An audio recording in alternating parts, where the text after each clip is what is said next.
First story this morning, former East Timor President Jose Ramos Horta has scoffed at concerns about the rising influence of China in his country.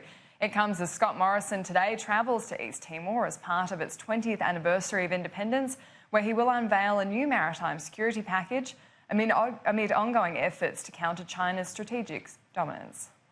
Scott Morrison is visiting East Timor as the country commemorates the 20th anniversary of its vote for independence from Indonesia. While he's here, the Prime Minister will announce Australian support for a military base here in East Timor. That's the upgrade of the Hera naval base on East Timor's east coast. He'll also announce Australian support for an undersea internet cable. These announcements come amid growing concerns about the rising influence of China here in East Timor and fears that China could gain a military foothold here. But the former president of East Timor, Jose Ramos Horta, has scoffed at those suggestions and says they're a bit rich, particularly coming from Australia. We have some Chinese shops here. We have some Chinese restaurants.